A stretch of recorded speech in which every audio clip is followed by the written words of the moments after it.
Welcome to spoken English by Rumen sir. আবার সেই গল্পের মাধ্যমে ইংরেজি শেখা, learn English through stories.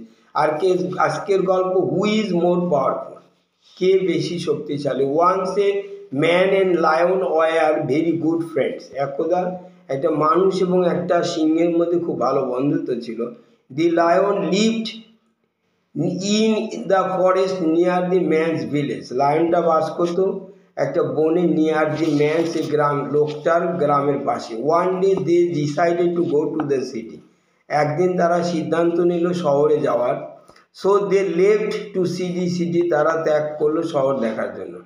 On the way, পথে দে স্টার্টেড বোস্টিং মানে অহংকার করা, ব্র্যাগিং গর্ব করা, অ্যাবাউট দেমসেলস নিজেদের নিয়ে গর্ব করতে লাগলো, বোস্টিং অহংকার করতে লাগলো পথে। Each said that he was more powerful than the other. প্রত্যেকেই বললো সে অন্যের চেয়ে বেশি ক্ষমতাশালী। Slowly their discussion turned into an argument. Slowly ধীরে ধীরে তাদের এই আলোচনা টার্ন ইনটু অ্যান আর্গুমেন্ট মানে তর্কে রূপান্তরিত। আর্গুমেন্ট মানে আমরা তর্ক বলি। They kept on arguing, keep on doing something করতে লাগলো তারা, কেপ্ট অন আর্গুইং তর্ক করতে লাগলো। And reached the city square, শহরে সে মোড়ে পৌঁছালো। Then they saw a statue of a man, তারা সেখানে দেখলো একটা স্ট্যাচু, মূর্তি, একটা মানুষের, standing with his feet on a lion's chest. তারাও দেখলো একটা মানুষের মূর্তি এসে দাঁড়িয়ে আছে, তার পাটা লায়নের বুকের উপরে দিয়ে, চেস্টের উপরে দাঁড়িয়ে আছে। The man pointed to the statue, তখন লোকটা সেই স্ট্যাচু মূর্তিটাকে দেখালো।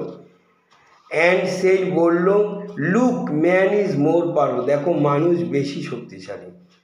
বাট দি লায়ন সিংহ বলে, yes you can say so, তুমি সেটা বলতে পারো।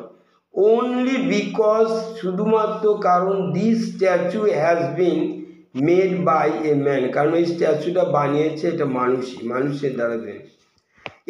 If a lion had made it, যদি লায়ন এটাকে বানাতো, সিংহ, then you could see easily, তুমি দেখতে, you could easily see reverse position. Reverse মানে কি উল্টো পজিশন দেখতে পারতে। ডিপিক্টিং হচ্ছে বা ডিসক্রাইবিং দ্য লায়ন্স পাওয়ার, তখন দেখা যেত লায়নের পাওয়ারটাই দেখানো যেত। The man could not say a single word, মানুষটা আর একটা ওয়ার্ডও বলতে পারলো না। After hearing the lion's words, লায়নের কথা শোনার পরে। Thank you.